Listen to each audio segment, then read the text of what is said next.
ملک کی پہلی مسلم خاتون ٹیچر فاطمہ شیخ کا آج یوم پیدائش ہے اور اس حوالے سے گوگل نے بھی انہیں خراج عقیدت پیش کیا اور فاطمہ شیخ کے نام کا ڈوڈل بنایا ہے۔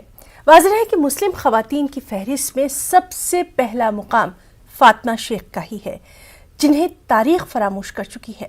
فاطمہ شیخ ایک ہندوستانی معلمہ اور مشہور سماجی جہدکار جیوتی راؤ پھولے اور ساوتری بائی پھولے کی ساتھی تھی۔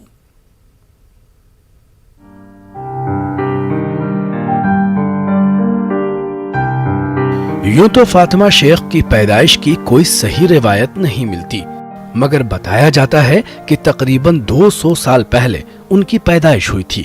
کہا یہ بھی جاتا ہے کہ فاطمہ شیخ آج ہی کی تاریخ یعنی 9 جنوری کو پیدا ہوئی تھی۔ تاریخ میں جہاں ایک طرف پہلا اسکول کھولنے کا سہرا جیوتی با پھولے کو جاتا ہے تو وہیں پہلی معلمہ بننے کا شرف فاطمہ شیخ کو حاصل ہے۔ مسلم خواتین کی فہرست میں سب سے پہلا مقام فاطمہ شیخ کا ہے۔ جب ساوتری بائی پھولے کو اصلاحی منصوبوں کی وجہ سے انہیں گھر سے باہر نکال دیا گیا تھا، تب وہ فاطمہ ہی تھیں جنہوں نے ساوتری کو اپنے گھر میں پناہ دی تھی۔ وہ جدید ہندوستان کی اولین مسلم معلمات میں سے ایک ہیں۔ انہوں نے پھولے کے اسکول میں دلت بچوں کو تعلیم دی۔ جیوتی با پھولے اور ساوتری بائی پھولے نے فاطمہ کے ساتھ مل کر نچلے طبقے میں تعلیم کو عام کرنے کا بیڑا اٹھایا تھا۔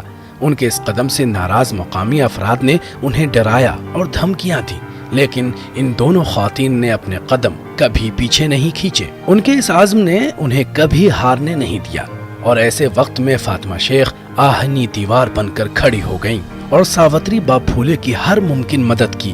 سن 1848 میں عثمان شیخ اور ان کی بہن فاطمہ شیخ کے گھر میں ایک اسکول کھل گیا، جس سے جدید ہندوستان میں دبے کچلے اور غریبوں کی تعلیم و تربیت کا باضابطہ سلسلہ شروع ہوا۔ یہی وجہ ہے کہ گوگل نے خراج عقیدت کے طور پر آج فاطمہ شیخ کا ڈوڈل پیش کیا ہے۔ Bureau report, news 18 Urdu.